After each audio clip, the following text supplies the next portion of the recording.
Assalamualaikum warahmatullahi wabarakatuh. Perkenalkan, saya Vivi Amarsari dengan BP 22101155110057 dari kelas akuntansi 2. Di sini saya akan mempresentasikan materi pengantar ekonomi syariah yang berjudul fungsi uang dalam Islam. Yang pertama, pengertian uang dalam Islam. Uang adalah sebuah amanah dari Allah Subhanahu wa Ta'ala yang harus digunakan dengan cara yang baik.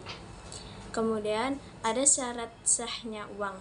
Uang harus diperoleh dengan cara yang halal dan sah untuk bisa digunakan dalam Islam. Kemudian ada fungsi uang. Uang digunakan sebagai alat tukar menukar, satuan hitung, dan juga sebagai nilai simpanan. Poin selanjutnya, ada peran uang dalam kehidupan sehari-hari.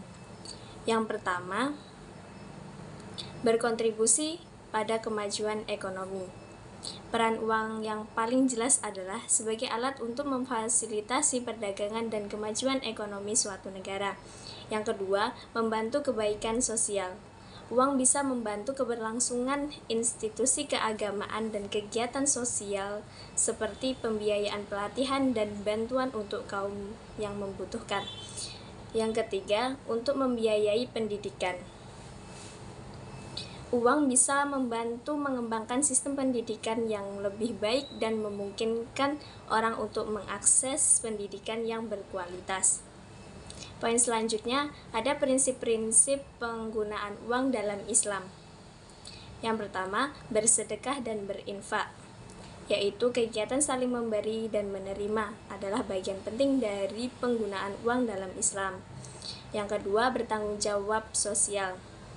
Uang harus digunakan untuk memperbaiki masalah sosial dan membantu orang yang membutuhkan. Yang ketiga, ada manajemen waktu. Waktu adalah uang. Oleh karena itu, harus dikelola secara baik dan bijak agar tidak terbuang sia-sia. Poin selanjutnya ada hukum riba dalam Islam. Pengertian riba. Riba adalah pengambilan keuntungan yang tidak adil dari pihak yang memerlukan. Secara tegas, riba dalam Islam hukumnya haram. Kemudian ada jenis riba. Riba ada dua jenis. Yang pertama, riba an-nasi'ah, yaitu riba yang diambil dari pinjaman. Dan yang kedua ada riba al-fadl, yaitu riba di dalam kegiatan perdagangan. Kemudian ada akibat hukum riba.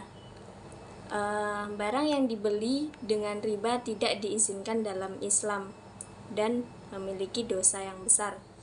Poin selanjutnya ada pengelolaan keuangan yang baik dalam Islam. Ada 4 bagian. Yang pertama, buat anggaran. Membuat anggaran yang baik adalah langkah pertama ke arah pengelolaan keuangan yang baik.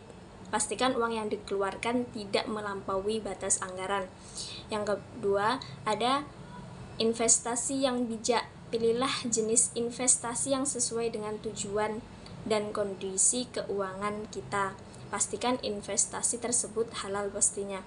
Kemudian yang ketiga, ada avoid impulsive buying, yaitu belilah barang yang hanya berdasarkan kebutuhan, bukan keinginan. Hindari pembelian impulsif atau secara berlebihan. Yang keempat, ada bayar utang tepat waktu. Bayarlah hutang tepat waktu untuk menghindari bunga-bunga yang meningkat. Kemudian poin selanjutnya ada zakat dan infak dalam penggunaan uang dalam Islam. Zakat adalah kewajiban bagi umat Islam untuk memberikan sebagian kekayaan kita kepada orang yang membutuhkan guna meningkatkan kesejahteraan sosial. Kemudian ada infak. Infak adalah memberikan pengeluaran sukarela untuk manfaat umum, karena Allah menyukai orang-orang yang baik hati dan murah hati.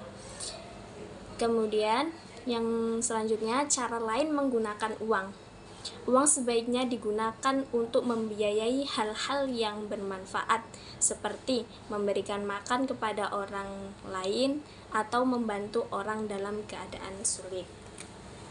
Kemudian poin selanjutnya ada kritik terhadap praktik keuangan konvensional dan alternatif dalam Islam. Yang pertama, ada kritik terhadap sistem kredit, di mana beberapa sistem kredit itu selalu memberikan bunga tinggi secara tegas dilarang dalam Islam dan dapat menyebabkan kesulitan keuangan bagi orang yang meminjam tersebut. Yang kedua, ada kritik terhadap sistem investasi. Beberapa instrumen investasi mungkin tidak halal atau beresiko tinggi sehingga menimbulkan kekhawatiran bagi umat Islam. Kebanyakan investasi ada beberapa yang memberikan keuntungan dan ada juga yang memberikan kerugian yang besar. Yang ketiga, ada alternatif keuangan Islam.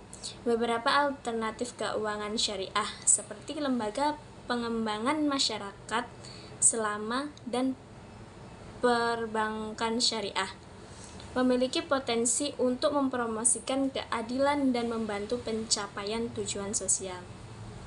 Sekian materi yang dapat saya sampaikan. Apabila ada kekurangan, saya mohon maaf. Assalamualaikum warahmatullahi wabarakatuh.